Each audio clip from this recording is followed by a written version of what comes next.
மற்றவங்க இடத்துல இருந்து ஆசீர்வாதம் வேணும்னு சொல்றவங்க உங்க பக்கத்துல இருக்கவங்க பார்த்து சொல்லுங்க, கர்த்தர் உங்களை ஆசீர்வதிப்பா, நீ மேன்மை அடைவான்னு சொல்லுங்க பார்க்கலாம். ஆமென். மேன்மை அடைவா. ஆமென். நானும் உங்களை எப்படியோ ஆஸ்வதிக்கிறோனோ அந்த ஆஸ்வாதத்தை நீங்க திரும்ப தருவீங்கன்னா அது உங்களுக்கும் சரி எனக்கும் சரி. நான் ஆஸ்வதிக்க நீங்க ஆஸ்வதிக்கப்படுங்க, கர்த்தர் என்னை ஆஸ்வதிப்பார். ஹல்லேலூயா. சத்தமா ஒரு ஆமென் சொல்லாமா?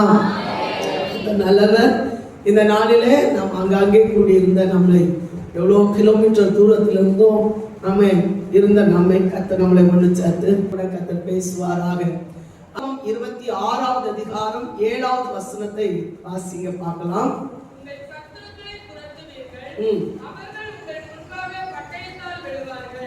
உங்கள் சத்துருக்களை துரத்துவீர்கள், அவர்கள் உங்கள் முன்பாக பட்டயத்தால் விழுவார்கள். ஒரு முறை கூட எல்லாம் சேர்ந்து இந்த வார்த்தையை சொல்லாமா? உங்கள் சத்துருக்களை துரத்துவீர்கள், அவர்கள் உங்கள் முன்பாக பட்டயத்தால் விழுவார்கள். ஒரு ஆமென் சொல்ல முடியுமா? ஆமென். இன்னைக்கு கர்த்தர் நம்மோடு கூட பேசுகிற ஒரு வார்த்தை, சத்துருக்களை உன் கையில் ஒப்பு கொடுப்பேன். சத்துருக்களை உன் கையில் ஒப்பு கொடுப்பேன். இப்போ நிறைய சத்துருக்கள் நமக்கு இருக்காங்க. இப்ப நம்ம சொல்ல போனா எல்லாருமே சத்துருவா பார்க்கிற ஒரு காலகட்டமும் இன்னைக்கு இருக்கதான் செய்யும். இன்னைக்கு நமக்கு சத்துருக்களா இருக்கிறவங்க யாரு அப்படின்னு கேட்டா நீங்க யாருன்னு சொல்லுவீங்க? வீட்டாரே சத்துரு. இப்ப வீட்டுக்குள்ளாலே சத்துரு இருக்கு. ஆமா, முதல்ல வீட்டுக்குள்ளாலே சத்துரு இருக்கு. ஓகே, வேற என்ன சத்துருவா நீங்க பாக்குறீங்க? மூல காரணமே பிசாசு தான். ஆமா, இந்த பிசாசு மூலம் தான் வீட்டுக்குள்ளாலே வரும், வெளியிலையும் வரும், உலகத்திலையும் வரும். உலகத்து மூலம் சத்துரு வருவான், வீட்டுக்குள்ளாலே வருவான். ஆமா, வெளிய மனுஷன் மூலம் வருவான், கூட இருக்கிற ஃப்ரெண்ட்ஸ் மூலம் வருவான், ரொம்ப நேசிக்கிறவங்க மூலமும் வருவான். ஆமா, எந்த விதமான சத்துருக்களா இருந்தாலும் துரத்தக்கூடிய அதிகாரம் யாருக்கு கர்த்தர் கொடுக்கிறாருன்னா, கர்த்தருக்கு பயப்படுகிற பிள்ளைகளுக்கு கர்த்தர் கொடுக்கிறார், ஆராதிக்கிற பிள்ளைகளுக்கு கர்த்தர் கொடுக்கிறார், கர்த்தரை சேவிக்கிற பிள்ளைகளுக்கு கர்த்தர் கொடுக்கிறார். விசுவாசிக்கிற மட்டும் ஒரு ஆமென் சொல்லுங்க பார்க்கலாம். ஹல்லேலூயா. இன்னைக்கு கர்த்தர் கொடுக்கிற வாக்குத்தத்தம், உன் சத்துருக்களை உன் கையில் நான் என்ன செய்வேன்? ஒப்பு கொடுப்பேன். எப்பேற்பட்ட சத்துருவா இருந்தாலும் சரி, இன்னைக்கு நமக்கு கர்த்தர் சொல்லுகிற வார்த்தை என்னன்னா, நம்மையும் நம்ம குடும்பத்தையும் பிடுங்கி எடுக்க வேண்டும் என்று நினைக்கிற சத்துருக்களை தேவன் நம்முடைய கையில கொடுக்க போகிறார். நம்மையும் நம்முடைய குடும்பத்தையும் இல்லாமல் ஆக்க வேண்டும், அல்லனா பிடுங்கி எடுக்க வேண்டும் என்று நினைக்கிற சத்துருக்களின் ஆதிக்கத்தை முறியடிக்கக்கூடிய வல்லமைகளை தேவன் இன்றைக்கு இந்த ஆராதனை மூலம் கர்த்தர் நமக்கு தந்து ஆசீர்வதிக்க விரும்புகிறார். விசுவாசிக்கிற மட்டும் ஒரு ஆமென் சொல்லுங்க பார்க்கலாம். ஆமென். நாம் வாசித்த வேத பகுதியில தேவன் கொடுத்த ஒரு ஆசீர்வாதத்தை நாம் இந்த இடத்துல நம்ம வாசிக்க முடியும். நம்ம வாசித்தோம் அந்த 13வது வசனம், 1 ராஜாக்கள் 20வது அதிகாரம் 13வது வசனத்துல தேவன் கொடுக்கிற ஒரு வாக்குத்தத்தமான வார்த்தை, இதோ நானே கர்த்தர் என்று நீ அறியும்படி இன்றைக்கு அதை உன் கையில் ஒப்பு கொடுப்பேன் என்று கர்த்தர் சொல்கிறார். ஆமென். நானே கர்த்தர் என்று நீ அறியும்படி. இது சாதாரணமா மனுஷ பலத்தினாலோ திறமையினாலோ நம்முடைய ஞானத்தினாலோ படிப்பினாலேயோ வேற எந்த சூழ்ச்சியினாலேயோ நம்ம என்ன செய்ய முடியாது, ஜெயத்தை பெற்றுக்கொள்ள முடியாது. காரணம் என்ன தெரியுமா? நமக்குள் இருக்கிற சர்வ வல்லமுள்ள தேவன் நம்மை பலப்படுத்தாவிட்டால், அவரை சார்ந்திருக்காவிட்டால் அந்த ஜெயத்தை நம்மளால என்ன செய்ய முடியாது, பெற்றுக்கொள்ள முடியாது. ஹல்லேலூயா. எத்தனை பேர் ஜெயம் பெற்றுக்கொள்ளணும் விரும்புறீங்களோ அவங்க எனக்கு கூட வாங்க, கர்த்தர் உங்களை ஆசீர்வதிப்பார். ஆமென். இந்த 1 ராஜாக்கள் 20வது அதிகாரத்துல சீரிய ராஜாவாகிய பெனதாத், இஸ்ரவேல் ராஜாவாகிய ஆகாப், இந்த 2 ராஜாக்களுக்கு இடையில ஒரு யுத்தம் நடக்குது. சீரிய ராஜாவாகிய பெனதாத், இஸ்ரவேல் ராஜாவாகிய ஆகா. இந்த 2 பேரையும் ஞாபகத்துல வச்சிருங்க. இந்த பெனதாத்துக்கு கூட 32 ராஜாக்கள் கூடி இருக்கிறாங்க. எத்தனை ராஜாக்கள்? அப்ப பலன் யாருக்கு? இந்த சீரிய ராஜாவாகிய பெனதாத். பெனதாத் என்ன நினைக்கிறாருன்னா, நான் போகிற இடத்துல எல்லாம் நான் ஜெயம் பெற்றுக் கொள்ளுவேன். காரணம், அவங்களுக்கு என்ன பலன் இருக்கு? ரதங்கள் இருக்கு, குதிரை வீரர்கள் இருக்கிறாங்க. 32 ராஜாக்கள் இருக்கிறாங்க. 32 ராஜாக்களை வைத்து நாம் என்ன செய்யலாம்? தேவனுடைய பிள்ளைகளுக்கு விரோதமா, இஸ்ரவேல் ஜனங்களுக்கு விரோதமா, இஸ்ரவேல் ராஜாக்கு விரோதமா நாம் போனால் நாம் ஜெயம் பெற்றுக் கொள்ளலாம். ஆனா இஸ்ரவேல் ராஜாக்கு கொஞ்சம் பேர் தான் இருக்கிறாங்க. இத்தனை 32 ராஜாக்கள் இல்ல, ரதங்கள் இல்ல, அவங்க எதிர்பார்த்த அளவுக்கு இல்ல. ஆனா அவங்க அப்பமா நினைக்கிற ஒரு நிலைமையில இஸ்ரவேல் ராஜாவிடத்துல ஆட்களை அனுப்பி சொல்லுகிற ஒரு வார்த்தை என்னன்னா, உன்னுடைய இருக்கிற பொண்ணு, வெள்ளி, குமாரர்கள், குமார்த்திகள், ஸ்திரீகள் எல்லாருமே யாருடையவர்கள்? என்னுடையவர்கள் அப்படின்னு சொன்ன. இங்க இப்போ நான் உங்களை சோதிக்க விரும்புறேன். உங்க வீட்டுல இருக்கிற புருஷனையோ ஸ்திரீகளையோ பிள்ளைகளையோ இன்னொருத்தர் உரிமை கொண்டாடுனா எத்தனை பேர் அதுக்கு ஒப்பு கொடுக்கிறதுக்கு ரெடியா இருக்கீங்க? அப்பா அம்மா, புருஷன் மனைவி வீட்டுல இருக்கிறாங்க. இன்னொருத்தர் வந்து சொல்றாங்க, உன் வீட்டுல இருக்கிற குமாரர்கள், குமார்த்திகள், ஸ்திரீகள், பிள்ளைகள் எல்லாம் என்னுடைய, வீட்டுல இருக்கிற பொண்ணு, வெள்ளி என்னுடைய அப்படின்னு சொன்னோன்னே ஆமாப்பா உன்னுடையதுதான் அப்படின்னு சொல்றதுக்கு எத்தனை பேர் சொல்வீங்க? சொல்லுவீங்களா? இல்ல சொல்ல வந்தவங்களை விரட்டி அடிப்பீங்களா? ஆமென். ஒருத்தர் தான் விரட்டி அடிப்பாங்க. ஆமென். எத்தனை பேர் விரட்டி அடிப்பீங்க? நீங்க சொல்ற ஆமென்ல போவோம் வல்லாத ஆவியெல்லாம். ஆமென். சொல்லுங்க பார்க்கலாம், எத்தனை பேர் விரட்டி அடிப்பீங்க? வீட்டுல நமக்கு சொந்தமானத இன்னொருத்தர் சொந்தமாக்கிறதுக்கு வருந்தா ஒருத்தர் நம்ம என்ன செய்ய மாட்டோம்? ஏற்றுக்கொள்ளவே மாட்டோம். வீட்டுக்குள்ள கூட அனுமதிக்க மாட்டோம். ஆமென். வீட்டுக்குள்ள கூட அனுமதிக்க மாட்டோம். ஆனா இந்த இஸ்ரவேல் ராஜா என்ன சொன்னா தெரியுமா? ஆமா, எடுத்துட்டு போ, கொண்டு போ. ஆமென். அவர் என்ன நினைச்சு சொன்னாரோ தெரியல. குமாரர்கள், குமார்த்திகள் உன்னுடைய எல்லாத்தையும் எடுத்துட்டு போ அப்படின்னு சொன்னாங்க. ஆனா அடுத்த வார்த்தை தான் ரொம்ப முக்கியம். நல்லா புரிந்து கொள்ளுங்க. பிள்ளைகளை கூட கொடுத்துருவாங்க, புருஷனை கூட கொடுத்துருவாங்க, குமார்த்திகளை கூட கொடுத்துருவாங்க. ஆனா இன்னொரு காரியத்துக்கு நேராக பெனதாத் என்ன செய்தார்? கை வைத்தான். என்ன சொல்றான் பாருங்க. 2வது முறை ஆட்களை அனுப்பின போது அந்த 5வது வசனம் வாசிக்க பார்க்கலாம். 5வது வசனம். இந்த ஸ்தானாபதிகள் திரும்பவும் வந்து பெனதாத் சொல்கிறது என்னவென்றால், உன் வெள்ளியையும் உன் பொன்னையும் உன் ஸ்திரீகளையும் உன் குமாரர்களையும் நீ எனக்கு கொடுக்க வேண்டும் என்று உனக்கு சொல்லி அனுப்பினேனே. ஆனாலும் நாளை இந்நேரத்தில் என் ஊழியக்காரரை, இந்த வார்த்தை கவனமா கவனிக்கணும். நாளை இந்நேரத்தில் என் ஊழியக்காரரை உன்னிடத்தில் அனுப்புவேன்.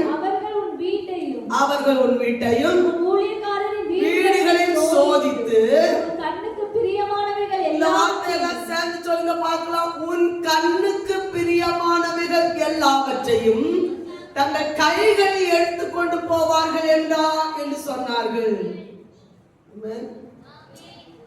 முதல்ல என்ன சொன்னா? ஸ்திரீகள், புருஷர்கள், குமாரர்கள், குமார்த்திகள், பொண்ணு, வெள்ளி எல்லாம் எடுத்துட்டு போயிடுவோம். ஓகே, அதோட விட்டுடலாம்ல? விடல. அடுத்த பாட்டு ரொம்ப முக்கியம். அவர் சொல்றது என்ன தெரியுமா? வீட்டுல ஒரு ஊழியக்காரர் வீட்டுல, உன் வீட்டுல நான் அனுப்புற ஒரு சில ஊழியக்காரர்கள் வீட்டுல வந்து சோதிச்சு அதுல இருக்கிற பொண்ணு, வெள்ளி எல்லாத்தையும் எடுத்துட்டு இன்னும் ஒரு வார்த்தை சொல்ல, உனக்கு கண்ணுக்கு பிரியமான எல்லாவற்றையும். ஆமென். இதுதான் ரொம்ப முக்கியம். இன்னைக்கு நம்முடைய வாழ்க்கையில ஜெயிக்க வேண்டிய சத்துரு இதுதான். ஆமென். சத்துரு என்ன நினைக்கிற தெரியுமா? நமக்குள்ள ஆசீர்வாதத்தை பிடிங்கி எடுத்துட்டு போயிடலாம், எல்லாத்தையும் கொண்டு போயிடலாம், ஈஸியா கொண்டு போயிடலாம் அப்படின்னு இஸ்ரவேல் ஜனங்கள் மத்தியில அவன் என்ன செய்யறான், கை வைக்கிறத நம்ம பார்க்க முடியும். நல்லா புரிந்து கொள்ளுங்க. இன்னைக்கு நான் உங்களிடத்துல கேட்கிற ஒரு முக்கியமான கேள்வி என்ன அப்படின்னா, இன்னைக்கு நம்ம ரொம்ப விரும்புகிற சில பொருட்கள் இருக்கும். ஆமென். என்ன இருக்கும்? ரொம்ப விரும்புகிற பொருட்கள் எதெல்லாம் இருக்கும்? ஆமென். நம்ம ரொம்ப விரும்புகிற பொருட்கள் ஒண்ணுமே இல்லையா? நான் நேற்று தினத்துல டிராவல் பண்ணிட்டு நாகர்கோவில் போயிட்டு இருக்கும்போது என் கூட வந்த ஒரு பிள்ளை சொன்ன, ஆடி கார் போயிட்டே இருக்கு, பென்ஸ் கார் போயிட்டே இருக்கு, BMW கார் போயிட்டே இருக்கு அப்படின்னு சொன்னாங்க. அப்ப நான் சொன்னேன், எத்தனை கார் வந்து போயிட்டே இருக்கு, எத்தனை கார் வந்து போயிட்டே இருக்கு. ஆமென். நம்ம சாதாரணமான கார்கள் நிறைய இருக்குல்ல, ஒவ்வொரு கம்பெனி கார்கள் வந்து போயிட்டு. ஆமா, இந்த ஆடி காரும் பென்ஸ் காரும் BMW காரும் மட்டும் உனக்கு கண்ணுக்கு தெரியுது, என்ன பிரச்சனை அப்படின்னு கேட்டேன். அப்பதான் சொன்னேன், அது விலை உயர்ந்த கார், ஆமென், ரொம்ப விலையேற பெற்ற கார், கண்ணுக்கு பிரியமான கார். ஆமென். இது கண்ணுக்கு சிலருக்கு பிரியமா இருக்கும், சிலருக்கு வீடு ரொம்ப பிரியமா இருக்கும், சிலருக்கு பணம் ரொம்ப பிரியமா இருக்கும், சிலர் ரொம்ப நேசிக்கிற பிள்ளைகள் ரொம்ப பிரியமா இருப்பாங்க. ஆமென். அல்லேலூயா. சில பிள்ளைகளை உயிருக்கு உயிரா நேசிப்பாங்க, கண்ணுக்கு பிரியமா இருக்கும். அல்லேலூயா. இப்படிப்பட்டவங்களை எடுத்துட்டு போனா எத்தனை பேர் அனுமதிப்பீங்க? ஏற்கனவே ஸ்திரீகளை அனுமதிக்கிறேன்னு சொன்னவரு இப்ப இந்த முக்கியமான இந்த இடத்துல ஒரு ஸ்ட்ரக் ஆகிற ஒரு அனுபவத்தை பார்க்க முடியும். கண்ணுக்கு பிரியமானது எல்லாத்தையும் எடுத்துட்டு போயிடுவாங்க அப்படின்னு சொல்லும்போது அவர் கொஞ்சம் ஆக்ஷன் எடுக்க ஆரம்பிக்கிறார். ஆமென். கொஞ்சம் விழிப்புணர்வு உண்டாகுது. கவனமா கவனிக்கணும். ஒரு ஆவிக்குரிய தேவனுடைய பிள்ளைகளோட வாழ்க்கையில நமக்குரிய ஆசீர்வாதத்தை இன்னொருவர் கண் வைக்கிறாங்க அப்படின்னா நம்ம எடுக்க வேண்டிய சில ஆயுதங்கள், ஹல்லேலூயா, நாம் போராட வேண்டிய சில போராட்டங்கள் யுத்த களத்துல இல்ல அப்படின்னா, நாமும் செயல்பட வேண்டிய விதத்துல நாம் செயல்படலைன்னா அவரும் செயல்படுத்தக்கூடிய காரியங்களை செயல்படுத்தி நம்ம ஒண்ணு இல்லாம ஆக்கி விடுவதற்காக சத்துரு என்ன செய்கிறான்? சபதம் கொண்டு வைத்திருக்கிறான். அதை நம்ம ஜெயிக்கிறதுக்காகவே இன்னைக்கு கர்த்தர் நமக்கு ஒரு தருணத்தை கர்த்தர் தந்திருக்கிறார். விரும்புகிறவங்க, ஜெயிக்கணும் விரும்புறவங்க, சத்துருக்களை துரத்தணும் விரும்புறவங்க, இப்படிப்பட்ட எண்ணம் உள்ளவங்களை விரட்டணும் விரும்புறவங்க, நம்முடைய குடும்பத்தில் ஆதிக்கம் செலுத்தியிருக்கிற அடிமைத்தனத்தின் ஆவிலிருந்து விடுதலை பெற்றுக்கொள்ளணும் விரும்புறவங்க, நல்ல கையில தட்டி சில நிமிடங்கள் அதை பெற்றுக்கொள்ள கர்த்தர் நமக்கு பலன் தருவாராக. அதை ஜெயிக்க ஆமென். அந்த ஆகா அவன் தன்னுடைய வாழ்க்கையில தனக்கு உள்ள ஆசீர்வாதத்தை இன்னொருவர் எடுத்துக்கொண்டு போக வேண்டும் என்று அவர் உணர்ந்து வந்த போதும் அவன் தன்னுடைய வாழ்க்கையில செய்ய வேண்டிய காரியத்தை செய்வதற்கு அவன் முற்பட்டான். கர்த்தரோடு கூட சேர்ந்து, கர்த்தருக்கு பயந்து, கர்த்தரை சார்ந்து இருந்த போது கர்த்தர் அவனுக்கு வேண்டிய எல்லா கிருபைகளையும் தேவன் கொடுத்து பலப்படுத்து. நல்ல கை தட்ட முடிஞ்சவங்க கைகளை தட்டி ஆமென் சொல்லுங்க பார்க்கலாம். ஆவியானவர் நம்மை பலப்படுத்துவாராக. ஹல்லேலூயா. வேதத்துல சொல்லப்பட்டிருக்கு, அவன் என்ன செய்யறனா, அவன் எவ்வளவு பெரிய தீங்க நமக்கு செய்யணும்னு நினைக்கிறான் பாருங்க என்று சொல்லி மூப்பர்களை, ஸ்தானாபதிகளை அழைத்து கொண்டு வந்து அவங்களுக்கு முன்பாக சொன்ன போது, இனி நம்ம சும்மா இருக்க வேண்டிய அவசியம் இல்ல. ஹல்லேலூயா. ஒரு காரியத்தை சொல்ல விரும்புகிறேன். நமக்கு கண்ணுக்கு விருப்பமான சில காரியங்கள் வேதத்தின் அடிப்படையில உங்களுக்கு அறிவுக்காக நான் சொல்ல விரும்புகிறேன். ஒன்று ரெண்டு வசனத்தை டக்குன்னு எடுத்து வாசிக்க பார்க்கலாம். ஒன்று, தேவனால் விளக்கப்பட்ட ஆமென் விருட்சத்தின் கனி மனுஷனுக்கு எப்படி இருந்துச்சாம்? கண்ணுக்கு பிரியமுள்ளதா இருந்துச்சாம். ஆமென். வாசிங்க. ஆதியாகமம் 3ஆம் அதிகாரம் 6வது வசனத்தை வாசிங்க பார்க்கலாம். அப்பொழுது ஸ்திரீயானவள், அந்த விருட்சம் புசிப்புக்கு நல்லது, பார்வைக்கு இன்பமும். பார்வைக்கு எப்படி இருந்துச்சா? இன்பமும், புத்தியை தெளிவிக்கிற இச்சிக்கப்படத்தக்க விருட்சமா இருக்கிறது என்று கண்டு கனியை பறித்து புசித்து புருஷனுக்கும் கொடுத்தாள், அவனும் புசித்தான். கர்த்தருடைய ஆசீர்வாதத்தை இழக்க வைக்கிற விருட்சத்தினுடைய கனி மனுஷனுடைய கண்களுக்கு எப்படி இருந்துச்சா? இன்பமா இருந்துச்சு, பிரியமா இருந்துச்சு. ஆமென். இரண்டாவது பாருங்க, யோசுவா 7:21. யோசுவா 7:21 வாசிங்க பார்க்கலாம். ஆமென். ஆகான்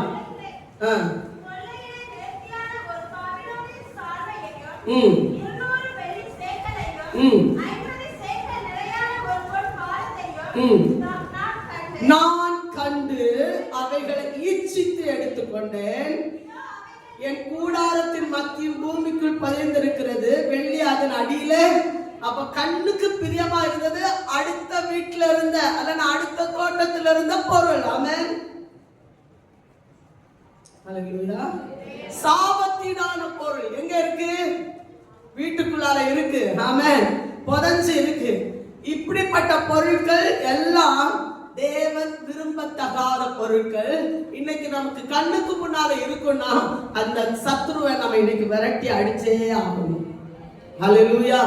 தேவன் விரும்பப்படாத ஆசீர்வாதங்கள் ஒன்று நமக்கு இன்னைக்கு வீட்டுக்குள்ளால இருக்கவே கூடாது. மத்தேயு எழுதின சுவிசேஷம் 4வது அதிகாரம் 8-9 வசனத்துல வாசிக்கும் போது, சாத்தான் இயேசுவை உயர்ந்த மலைக்கு கொண்டு போய் எல்லா ராஜ்யத்தையும் காண்பித்து உலகத்துடைய ஆசீர்வாதங்களை காண்பித்து அதை மேன்மைப்படுத்தி தன்னை பெருமையாக நினைக்க வைக்கிற சத்துடைய ஆதிக்கம் நமக்குள் இருக்குமானால் அதுவும் கண்ணுக்கு பிரியமானவைகள் தான். நாம வாசிக்க பார்க்கலாம். மறுபடியும் பிசாசு அவரை உயர்ந்த மலையின் மேல் கொண்டு போய் உலகத்தின் சகல ராஜ்யங்களையும் அவைகளின் மகிமையையும் அவருக்கு காண்பித்து சகல மகிமையும் காண்பித்து சாஷ்டாங்கமாய் விழுந்து என்னை பணிந்து கொண்டார் இவைகளெல்லாம் உமக்கு தருவேன். ஒரு ஆமென் சொல்லாமா? ஹல்லேலூயா. சத்துரு எடுக்கிற அடுத்த ஒரு ஆயுதம் என்ன தெரியுமா? உலகத்துக்கு முக்கியத்துவம் கொடுப்பது, உலகத்தின் ராஜ்யத்துக்கு முக்கியத்துவம் கொடுத்து அதை பணிந்து கொள்ள வைப்பது. இது தேவனுக்கு பிரியமில்லாத ஒரு காரியம். ஹல்லேலூயா. ஆனா மனுஷனுடைய கண்களுக்கு எப்படி இருக்குதா?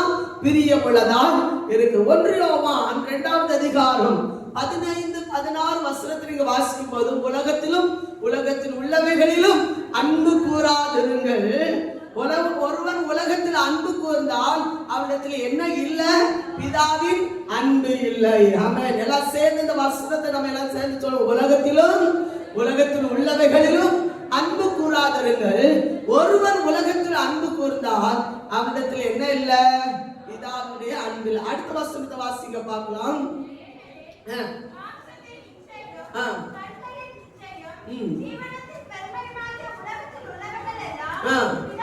பிதாவினால் உண்டானவைகள் அல்ல. அப்ப உலகத்தினால் உண்டானவைகளுக்கு முக்கியத்துவம் நாம் கொடுக்கும் போது அது நம்முடைய வாழ்க்கையில நிச்சயம் அழிக்கப்பட வேண்டிய ஒன்று. ஹல்லேலூயா. புரிஞ்சவங்க ஆமென் சொல்லுவோமா? ஆமென். ஏன் தேவன் இதெல்லாம் அனுமதிக்கிறார் தெரியுமா? நம்ம குடும்பத்துல மேல சத்துரு எடுக்கிற ஒரு ஆயுதம். ஒன்னில் பிள்ளைகள் மேல வைப்பா, இல்ல நேசிக்கிறவங்க மேல வைப்பா, இல்ல நம்ம கண்ணுக்கு பிரியமானவங்க மேல வைப்பா. இப்படிப்பட்ட காரியங்களில நாம் முக்கியத்துவம் கொடுத்தா தேவன் நமக்கு தருகிற ஆசீர்வாதத்துல நாம் முக்கியத்துவம் கொடுக்க முடியாது. ஹல்லேலூயா. தேவன் தருகிற ஆசீர்வாதத்தை வாங்கி கொள்ளணும்னா நிச்சயமா இதை நாம் ஜெயித்தே ஆகணும். ஆமென். சத்துரு ஏன் இந்த வார்த்தையை சொல்றான் தெரியுமா? உன் கண்ணுக்கு பிரியமான எல்லாவற்றையும் நான் என்ன செய்வேன்? எடுத்துட்டு போயிடுவேன். ஆமென். சத்துரு ஒருவேளை அவன் எடுத்துட்டு போனாலும் நம்ம ஜெயிக்க வேண்டிய ஒரே ஒரு காரியம், நான் எனக்குள் இருக்கிற எல்லா மாம்சத்தின் கிரியைகளையும் அழிக்க நான் ஒப்பு கொடுக்க விரும்புகிறேன். ஆமென். உலகத்தையே நான் ஒப்பு கொடுக்க விரும்புகிறேன் சொல்ற பிள்ளைகளால மாத்திரம்தான் ஜெயிக்க முடியும். ஆமென். வாசித்து பாருங்க. சங்கீதக்காரர் இப்படி ஒரு வார்த்தை சொல்லுவாங்க, மாயமான காரியங்களுக்கு நீர் என்ன செய்யுங்க? விலக்கி காத்துக்கொள்ளுங்க. அந்த வசனத்தை வாசிங்க. சங்கீதம் 119 சங்கீதம் 37 வசனத்துல, தேவனுக்கு பதிலாக நாம் எந்த காரியத்தை நாம் முக்கியத்துவம் கொடுத்தாலும் அது நம்முடைய வாழ்க்கையில கண்ணுக்கு பிரியமானவைகள் தான். வாசிங்க. மாயை பாராதபடி நீர் என் கண்களை விலக்கி உமது வழிகளில் என்னை உயிர்ப்பியும். என் வழிகளில் என்னை உயிர்ப்பியும். எல்லாம் சேர்ந்து ஒரு ஆமென் சொல்லுங்க பார்க்கலாம். மாயை, மாயை, இதெல்லாம் மாயை. உலகம் மாயை, உலகத்துடைய காரியங்கள் மாயை. இதெல்லாம் நம்ம வாழ்க்கையில அழிக்கக்கூடியவைகள் என்று நாம் எண்ணிக்கொள்வோமானால் தேவன் தருகிற ஆசீர்வாதங்களை நாம் சுதந்திரித்துக் கொள்ள முடியும். ஹல்லேலூயா. இங்க 1 ராஜாக்கள் 20வது அதிகாரத்துக்கு வாங்க. தங்கள் கையிலே எடுத்துக்கொண்டு போவாங்க. அப்பொழுது இஸ்ரவேல் ராஜா தேசத்து மூப்பர்கள் எல்லாம் அழைப்பித்து அவன் இந்த பொல்லாப்பு தேடுகிற விதத்தை கவனித்து பாருங்கள். என் ஸ்திரீகளையும் என் குமாரர்களையும் என் வெள்ளியையும் என் பொன்னையும் கேட்க இவன் என்னிடத்தில் ஆள் அனுப்பின போது நான் கொடுக்க மாட்டேன் என்று இவனுக்கு மறுக்கவில்லையே. சத்துருக்குள்ளதெல்லாம் அவன் எடுத்துட்டு போட்டோம். ஆனா நமக்குள்ள அது ஒன்றும் அவன் எடுக்கவே கூடாது. இந்த ஒரு வார்த்தை திரும்ப நான் சொல்றேன். சத்துருக்குள்ளது எல்லாமே எடுத்துட்டு போட்டோம். ஆனா நமக்குள்ள ஆசீர்வாதத்தை ஒன்றும் அவன் எடுக்கக்கூடாது. உலகத்தில் உள்ளவைகளையும் அன்பு கூறாதிருங்கள். ஆமென். மாயமானவைகள், தேவன் சொல்றதுக்கு மாறி செயல்படுகிற எந்த அனுபவம் நம்முடைய வாழ்க்கையில் என்ன செய்ய வேண்டாம், நடக்கவே வேண்டாம். ஆமென். இந்த வேதத்துல நம்ம வாசிக்கும் போது ஆகாப் தன்னுடைய மாகாணங்களில் இருக்கிற தேவனுடைய பிள்ளைகள் இடத்துல எல்லாம் சொல்லி ஆமென் எதிர்த்து போகிறதுக்காக யுத்தம் பண்ணுவதற்காக ஆயத்தமாகும் போதுதான் தேவன் ஒரு வார்த்தை சொல்கிறார். 13வது வசனத்தை வாசிக்க பார்க்கலாம். அப்பொழுது ஒரு தீர்க்கதரிசி. நான் இதுல பிடித்த ஒரு காரியம் என்ன தெரியுமா? இஸ்ரவேல் ராஜா தன் சுயமா போய் போராட போகல, சொந்த இஷ்டத்தின்படி போராட போகல. தேவனுடைய வார்த்தை கேட்டு தேவனுடைய வார்த்தையின்படி அவன் யுத்தத்துக்கு கிளம்புகிறத நம்ம பார்க்க முடியும். ஆமென். நல்லா புரிந்து கொள்ளணும். ஒருபோதும் நம்ம சுய இஷ்டத்தின்படி ஒரு யுத்தத்துக்கு நம்ம என்ன செய்யக்கூடாது, போகவே கூடாது. தீர்க்கதரிசியை தேவன் அனுப்புகிறது வரையிலும் இஸ்ரவேல் ராஜா காத்திருந்து தேவன் ஒரு வார்த்தையை சொல்லுகிறார்.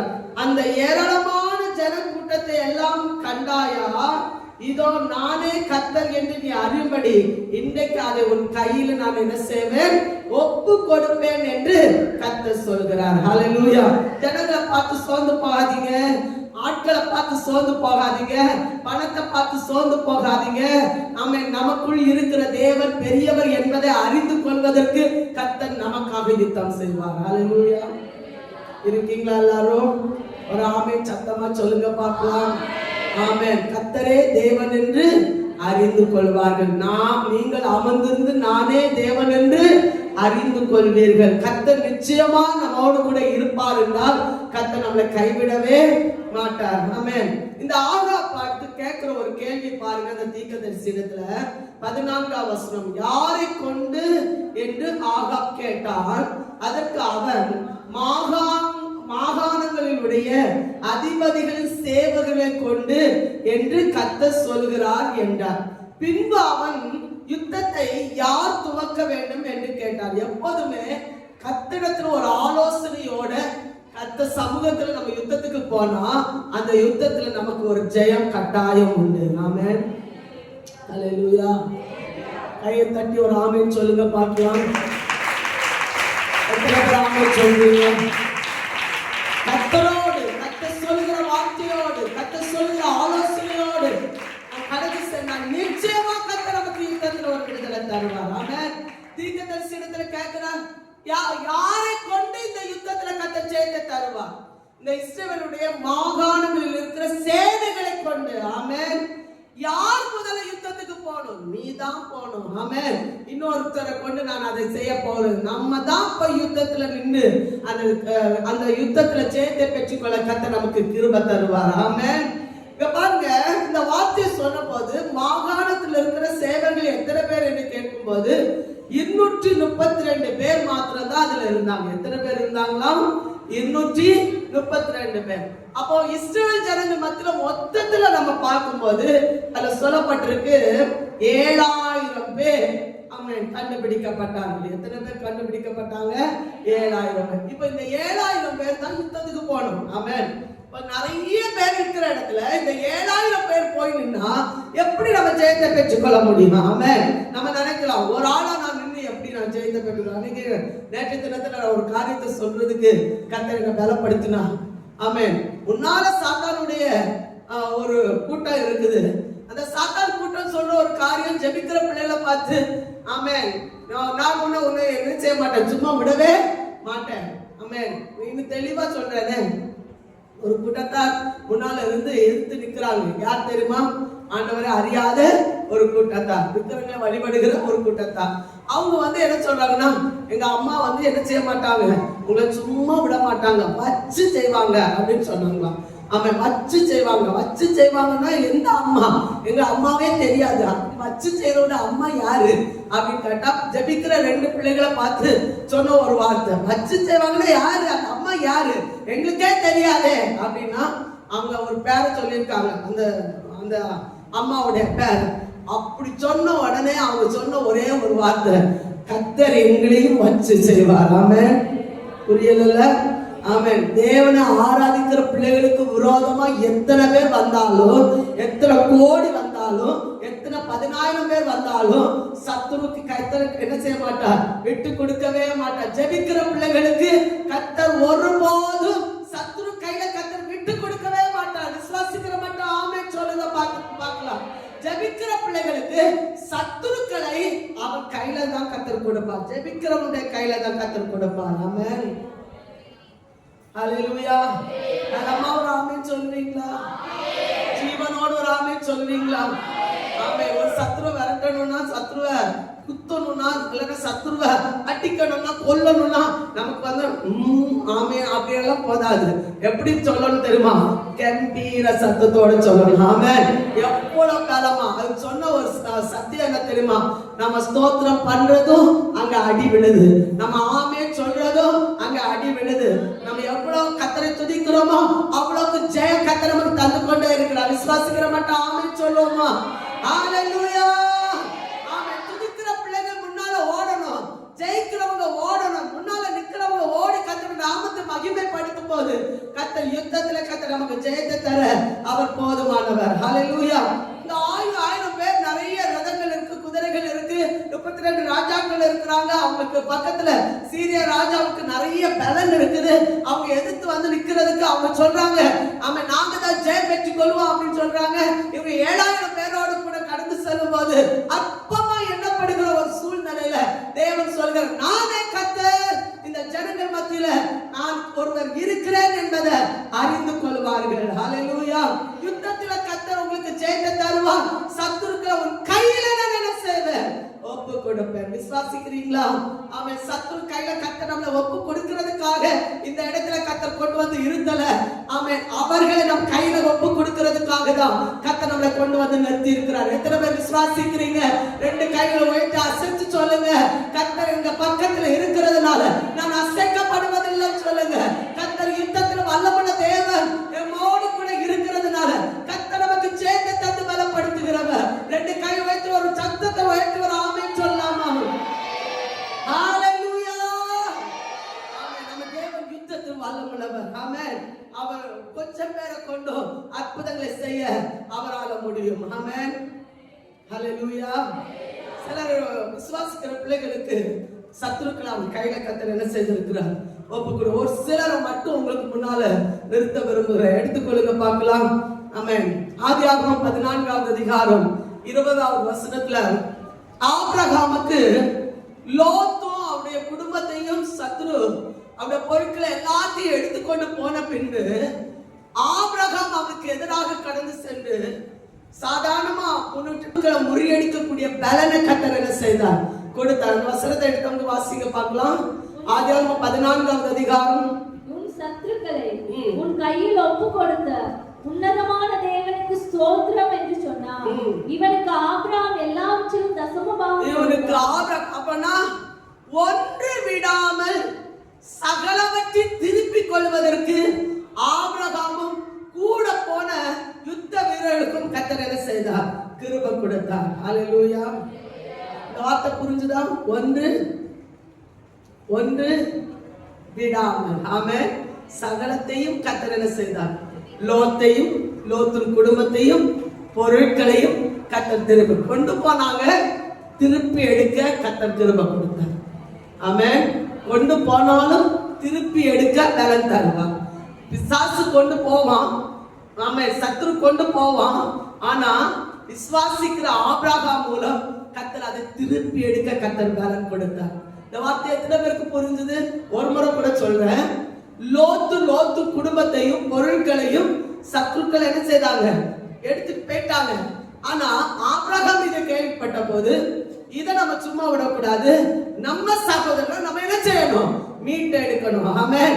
மீட்டு எடுக்கணும் சொல்ல போது அவன் யுத்தத்துக்கு கடந்து சென்று தனக்குரிய பொருட்களோடு, தனக்குரிய ஆயுதத்தோடு, தனக்குரிய நபர்களோடு கூட அவர் கடந்து செல்ல போது ஒன்று விடாமல் எல்லாவற்றையும் திருப்பி எடுக்க கர்த்தர் பலன் கொடுத்தார். ஆமென்.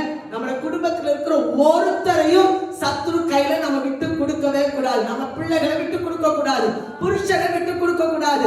ரட்சிக்கப்படாத எந்த தேவனுடைய பிள்ளைகளையும் அவர் கையில கர்த்தர் சமூகத்துல விட்டு கொடுக்காம கர்த்தர் கரத்துல திரும்ப வரும்படியான கிருபை கொடுக்கப்பட ஒரு 2 செகண்ட் எல்லாம் கையில தட்டி ஆமென் சொல்லுங்க பார்க்கலாம். நம்ம குடும்பத்துல நம்ம பிள்ளைகள் கர்த்தருடைய கரத்துல இருக்கணும், நம்முடைய கரத்துல இருக்கணும்.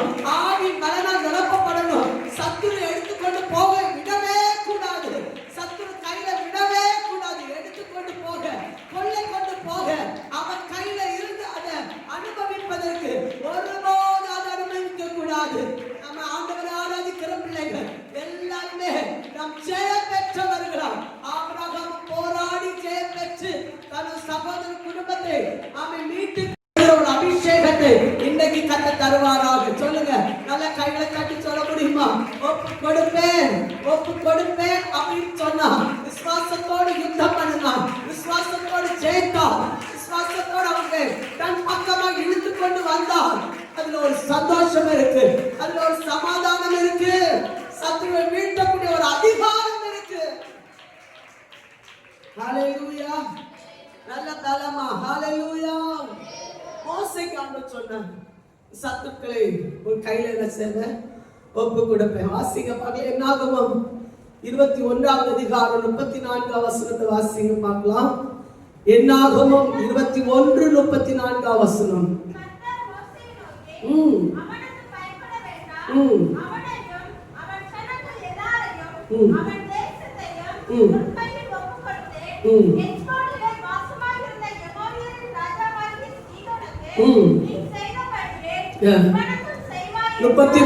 வசனத்தை கூட சேர்த்து வாசிங்க பார்க்கலாம். பாசானுக்கு போகிற வழியாய் திரும்பி விட்டார்கள்.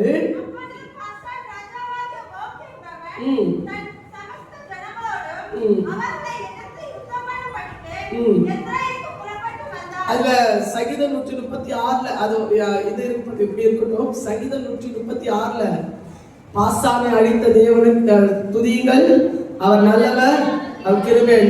அதே போல ஓகே பாஸ்தான் ராஜாவாக்கு ஓகே அடுத்தபடி துதியுங்கள், அவர் நல்லவர்.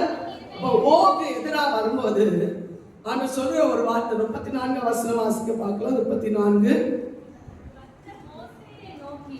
அவனுக்கு பயப்பட வேண்டாம், அவனுக்கு பயப்பட வேண்டாம், அவனையும் அவன் ஜனங்கள் எல்லாரையும் அவன் தேசத்தையும் உன் கையில் ஒப்புக்கொடுத்தேன். அவனை கண்டா உனக்கு ஏன் பயம் வருது? கர்த்தர் உன்னோடு கூட இருக்கும் வரையிலும் நீ பயப்படவே வேண்டாம். மோசே பார்த்து கர்த்தர் சொல்லுகிறார், ஓகே பார்த்து நீ பயப்படாத, நான் அவனையும் அவன் தேசத்தையும் அவனுடைய ஜனங்கள் எல்லாரையும் உன் கையில் நான் என்ன செய்வேன்? ஒப்பு கொடுத்தேன். எஸ்போனிலே வாசமாய் இருந்த எமோரியன் ராஜாவாகிய சீகோனுக்கு நீ செய்தபடியே இவனுக்கும் செய்வா. கர்த்தர் நம்ம சுற்றில இருக்கிற ராஜாக்களுடைய வல்லமைகளை முறியடிக்கக்கூடிய அபிஷேகத்தை கர்த்தர் நம்ம கையில கர்த்தர் கொடுத்திருக்கிறார்.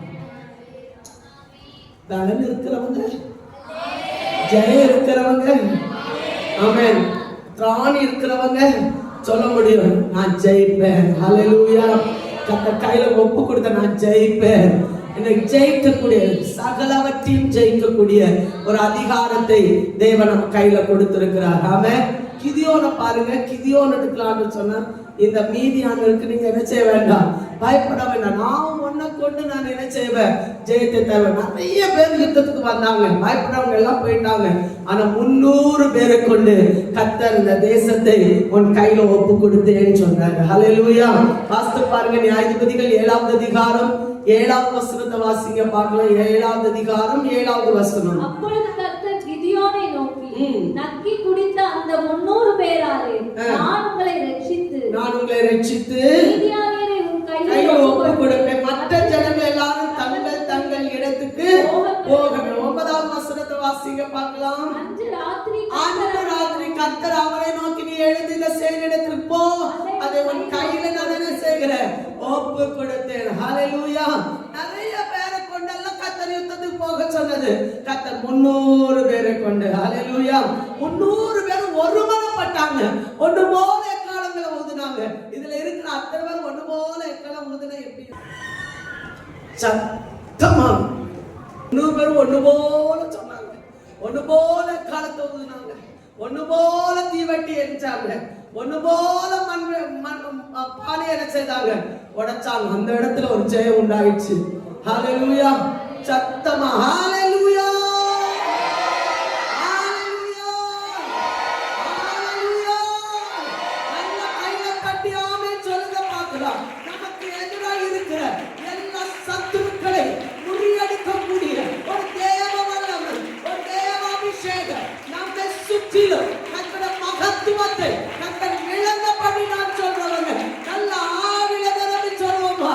ஆமென். கர்த்தர் சத்துருக்களை நம் கையில கர்த்தர் ஒப்பு கொடுத்தார். ஹalleluya ஒப்பு கொடுத்தேன் என்று சொல்கிறவர் ஒப்பு கொடுத்தார். ஹalleluya. அவர் நம்மை கைவிடவே மாட்டார். அவர் வெட்கப்பட விடவே மாட்டார். ஹalleluya ஆமென். தாவீதுக்கு சொல்லும்போது இதே வார்த்தை சொன்னார். வாசித்து பாருங்க. 1 சாமுவேல் 24வது அதிகாரம் 4வது வசனத்தை வாசிங்க பார்க்கலாம். 4வது வசனம். அப்பொழுது தாவீதின் மனுஷர் அவரை நோக்கி இதோ நான் உன் சத்துருவை உன் கையில் ஒப்பு கொடுப்பேன், உன் பார்வைக்கு நலமானபடி அவனுக்கு செய்வாயாக என்று கர்த்தர் உன்னோடு சொன்ன நாள் இதுதானே என்றார்கள். தாவீது எழுந்திருந்த போது சவுலுடைய சாவை தொங்கலை மெல்ல அறுத்து கொண்டான். கொல்லக்கூடிய எல்லா காரியத்தையும் கர்த்தர் அவன் கையில கொடுத்தார். அவன் சொன்ன ஒரே ஒரு வார்த்தை, அபிஷேகம் பண்ணப்பட்டவமே கையை நான் நினைச்சக்கூடாது, போடக்கூடாது. ஒரு தொங்கலுடைய ஒரு ஓரத்தை மட்டும் அறுத்துட்டு அவன் நின்றுட்டான். அடுத்த ஒரு வசனம் சொல்லுது. 18வது வசனம் வாசிங்க பார்க்கலாம். 18வது வசனம். நீ எனக்கு நன்மை செய்ததை என்று விளங்க பண்ணினார். கர்த்தர் என்னை உன் கையில் ஒப்பு கொடுத்தார். ரொம்ப முக்கியம். என் கையில் ஒப்பு கொடுத்திருந்தோம், என்னை கொன்று போடவில்லை. காரணம் என்ன தெரியுமா? கர்த்தருக்கு பயந்ததுனால, அபிஷேகம் பண்ணப்பட்டதுனால, கை வைக்க கூடாது என்ற ஒரே காரணத்தினால ஆமென் தாவீது அதுல ஜெயம் பெற்றுக் கொண்டான். ஆமென். அபிஷேகம் பண்ணப்பட்டவங்க மேல கை வச்சிடக்கூடாது. ஆனா சத்துருக்கள் மேல கை வைக்கிறதுக்கு கர்த்தர் நமக்கு அதிகாரத்தை கொடுத்திருக்கிறார். ஹalleluya. இன்னைக்கு இந்த ஆகாபுக்கு தேவன் கொடுத்த ஒரு அதிகாரம் என்ன தெரியுமா? நீ போ, மாகாணனுடைய சேனைகளை எடுத்துக்கொண்டு போ, 7000 பேரோடு கூட போ. மற்ற ஜனங்கள் எல்லாரும் பயங்கர திரளா இருக்கிறாங்க.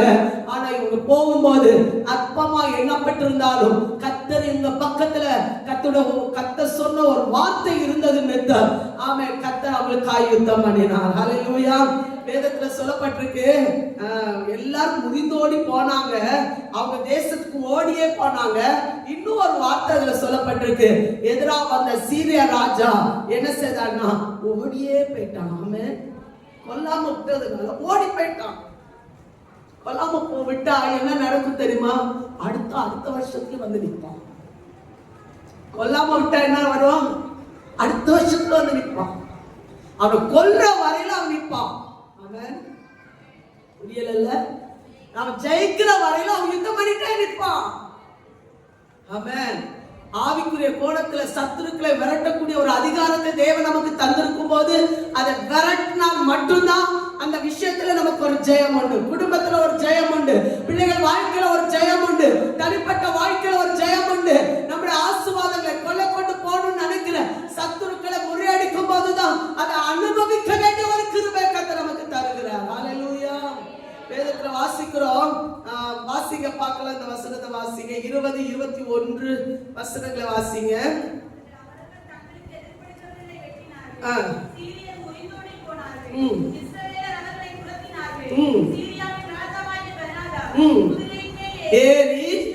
சில குதிரை வீரரோடு கூட தப்பி ஓடி போனான். ஆமென். இனி இந்த இடத்துல நமக்கு இடமே இல்லை. அது என்ன நடக்கு தெரியுமா? அடுத்த வருஷத்துலயும் திரும்ப என்ன செய்தான்? வந்தான். அவங்க தேவன் மலை தேவர்கள் அப்படின்னா நம்ம தேவன் மலை தேவர்களா? இல்ல, சர்வ வல்லமுள்ள தேவன். அவர் எங்கும் நிறைந்திருக்கிற தேவன். நமக்காய் யுத்தம் பண்ணுகிறவர். பள்ளத்தாக்கின் தேவன் அல்ல, மலை தேவர்கள் அல்ல, எல்லாவற்றுக்கும் எல்லாமான தேவன். விசுவாசிக்கிற மட்டும் ஆமென் சொல்லுங்க பார்க்கலாம். அவங்களுடைய பார்வையில அது மலை தெய்வமா இருக்கலாம், பள்ளத்தாக்கு தெய்வமா இருக்கலாம். ஆனா நம்முடைய பார்வையில அவர் சர்வ வல்லமுள்ள தேவன். ஆமென். திரும்ப அவங்க யுத்தத்துக்கு வந்தாங்க. யுத்தத்துக்கு வரும்போது ஒரு தேவனுடைய மனுஷனை கர்த்தர் அவரிடத்துல அனுப்புகிறார். இஸ்ரவேல் ராஜாவிடத்துல அனுப்பும் போது வாசிங்க பார்க்கலாம். 28வது வசனம் எனக்கு ரொம்ப பிடிச்ச ஒரு வார்த்தை அதுல இருக்குது. அவங்க பள்ளத்தாக்கின் தேவன் என்று சொன்னது நிமித்தம், மலை தேவர்கள் என்று சொன்னது நிமித்தம், நான் அந்த சத்துருக்களை உன் கையில என்ன செய்வேன், ஒப்பு கொடுப்பேன் அப்படின்னு சொல்றாரு. எவ்வளவு அழகா சொல்றாரு பாருங்க. வாசிங்க பார்க்கலாம். 28வது வசனம். அப்பொழுது தேவனுடைய மனுஷன் ஒருவன் வந்து இஸ்ரவேலின் ராஜாவை பார்த்து, கர்த்தர் பள்ளத்தாக்குகளின் தேவனாய் இராமல் மலைகளின் தேவனாய் இருக்கிறார் என்று சொல்லியிருக்கிறபடியினால் இந்த ஏராளமான ஜனக்கூட்டத்தை எல்லாம் உன் கையில் ஒப்பு கொடுத்தேன். ஹல்லேலூயா.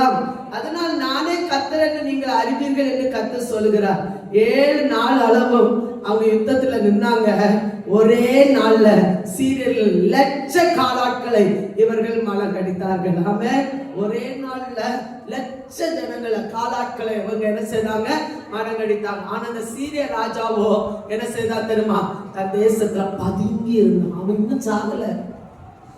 ஆமென். அவன் இன்னும் சாகல. செத்தால் ஒழிய ஜெயம் இல்ல. திரும்ப திரும்ப தோண்டிட்டே. ஆமென். நீங்க எத்தனை பேர் சொல்ல போறீங்க, சத்துருக்களை முழுசா நம்ம முறியடிக்கணும், ஒண்ணு விடாம இறக்கமே காட்டக்கூடாதுன்னு கர்த்தர் சொல்லுகிறேன். இறக்கமே காட்டக்கூடாது. உங்க பிள்ளைகளுக்கு விரோதமா நிக்கிற ஆவியானவர் சொல்ற ஒரு காரியத்துல புரிந்து கொள்ளணும். உங்க குடும்பத்தை அழிக்கணும்னு நினைக்கிற சத்துரு, கொள்ளையிட்டு கொண்டு போகணும்னு நினைக்கிற சத்துரு, நம்ம வாழ்க்கைய கொள்ளையிடணும்னு நினைக்கிற வீட்டுடைய பொருட்களை, அந்த வீட்டுள்ள ஆசீர்வாதங்களை அழிக்கணும்னு நினைக்கிற சத்துரு, அவங்கள இன்னைக்கு நம்ம கையில கர்த்தர் ஒப்பு கொடுத்திருந்தா அதை நம்ம ஜெயம் பெற்று ஜெயிக்க கர்த்தர் நமக்கு பலன் தருவாராம். ஹல்லேலூயா. எத்தனை பேர் ஜெயிக்கணும்னு விரும்புறீங்க? எத்தனை பேர் நம்ம குடும்பத்தை பாதுகாக்கணும்னு விரும்புறீங்க? நம்ம சுற்றுலா அவருடைய பாதுகாப்பின் வல்லமை இருக்கணும்னு எத்தனை பேர் விரும்புறீங்க? தேவன் நமக்கு ஒரு வார்த்தை, இந்த வார்த்தை தந்தார் அப்படின்னா ஆமென், நம்மை சுற்றிலும் கர்த்தர் அந்த கிருபையை தந்து நம்மை பலப்படுத்துவா. சத்துரு நம்மை தொடர்றதுக்கு தேவன் விடவே மாட்டார். ஆமென். நான் வரும்போது இந்த வார்த்தை காலில் தோணிச்சது. பின்தொடர்கிற சத்துரு, வருஷங்களாக பின்தொடர்கிற சத்துரு, இதை முறியடிக்கக்கூடிய பலனை கர்த்தர் தருவார். வருஷங்களா அதை விட்டு அதை அழிக்காம விட்டு வைக்கிறதுனால அவன் குடும்பத்தையே கொள்ளையிட்டு கொண்டிருக்கிற சத்துருக்களை முறியடிக்கக்கூடிய ஒரு அபிஷேகம் இன்றைக்கு இந்த சபை நடுவில் கர்த்தருடைய ஆவியானவர் நம் மத்தியில் ஆளுகை செய்திருக்கிறதுக்கா விசுவாசிக்கிற ஆமென் சொல்லுங்க பார்க்கலாம். அவங்களுக்கு கர்த்தர் அந்த பலன் கொடுப்பார். உங்க குடும்பத்தை பாதுகாக்க ஒரு அரணை கர்த்தர் கொடுப்பார். ஒரு அபிஷேகத்தை கர்த்தர் கொடுப்பார். இந்த மேன்மை பெற்றுக்கொள்ளணும் விரும்புகிற தேவனுடைய பிள்ளைகள் அப்படி முழுவதுமா ஒப்பு கொடுத்து, ஆண்டவரே எங்களை சுற்றில் இருக்கிற எல்லா சத்துருக்களும் வாதாடுகிற அவன் சவால் விடுகிற என் குடும்பத்தில் உள்ள வந்து சோதிச்சு அவன் பொருட்கள் எல்லாம் எடுத்துக்கொண்டு போகணும், கொள்ளை கொண்டு போகணும் என்று ஆமென் இந்த சீரியருடைய ஆவிகளை போன்று செயல்படுகிற சத்துருக்களை முறியடிக்கக்கூடிய ஒரு அபிஷேகத்தின் வல்லமை இன்றைக்கு எங்க மேல ஊற்றப்படுகிறதுக்கு ஆயுஸ்தோம். ஒரு 5 நிமிஷம் உங்களுக்கு தரப்படுது. உங்க குடும்பத்தை நினைச்சு பாருங்க, உங்க பிள்ளைகளை நினைச்சு பாருங்க. எல்லா பிள்ளைகளும் கர்த்தருடைய கருத்துல உண்மையா இருக்கிறாங்களா? கர்த்தர் கருத்துல கிரீடமா இருக்கிறாங்களா? நம்மளோட குடும்பத்துல கர்த்தரை ஆராதிக்கிற பிள்ளைகளா இருக்கிறாங்களா? கொஞ்சம் யோசித்து பாருங்க. சத்துரு அவன் கையில வைத்து ஆமென் கொள்ளையிட்டு வைத்திருக்கிறானா? அவனோட வலைக்குள்ளால் அவங்க இருக்கிறாங்களா? தேவன் சொல்கிறதுபடி அவங்க செய்கிறார்களா? இல்ல சத்துரு சொல்கிறதுபடி அவங்க செய்கிறார்களா? கண்ணுக்கு பிரியமானவர்களுக்கு முக்கியத்துவம் கொடுக்கிறாங்களா? எல்லாவற்றையும் கொஞ்சம் யோசித்து பாருங்க. இன்னைக்கு கர்த்தர் நமக்கு ஒரு விடுதலை நாட்களாக கர்த்தர் நமக்கு தருவாரா? ஒரு அற்புதத்தின் நாட்களாக கர்த்தர் நமக்கு தருவாரா? ஒரு அதிசயத்தின் நாட்களாக கர்த்தர் நமக்கு தருவாரா? புரிந்தவர்கள் நாமே சொல்லுவீங்க. சத்துரு ஆதிக்கத்தை அழிக்கணும்னு நினைக்கிறவங்க இன்னைக்கு விடுதலையோடு கர்த்தரை துதிக்க ஆரம்பிப்பீங்க. இன்னைக்கு நம்மையும் நம்முடைய குடும்பத்தை நம்முடைய கருத்துல ஒரு உத்தரவாதமா கத்தர் கொடுத்திருக்கிறார், ஒரு பொறுப்பா கத்தர் கொடுத்திருக்கிறார்.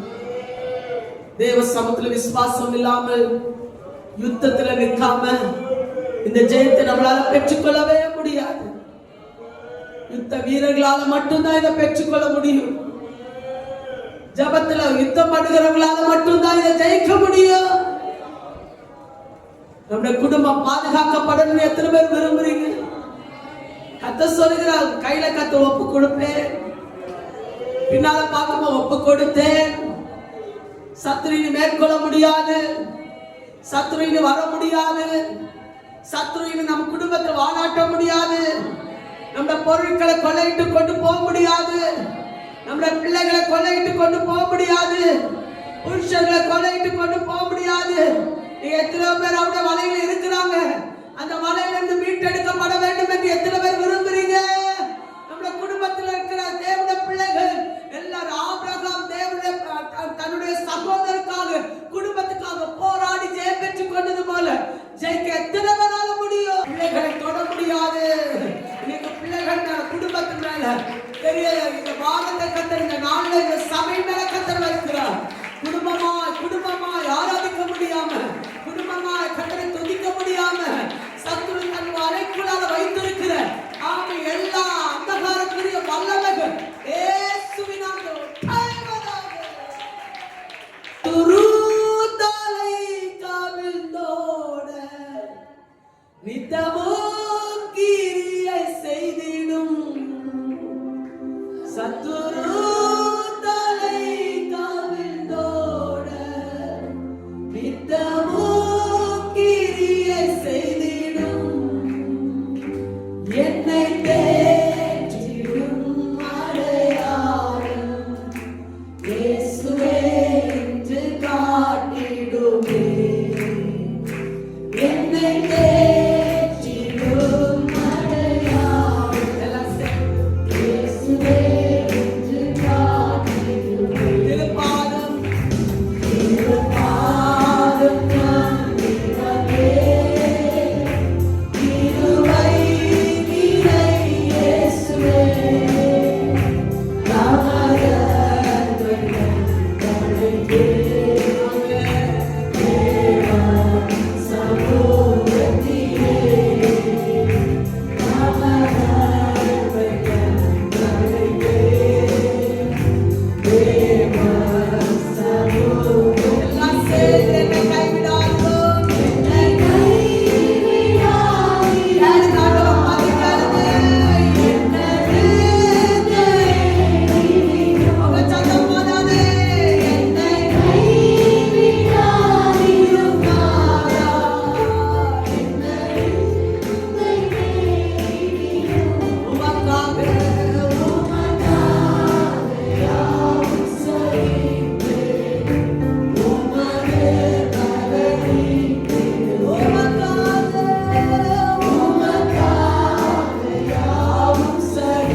Yeah.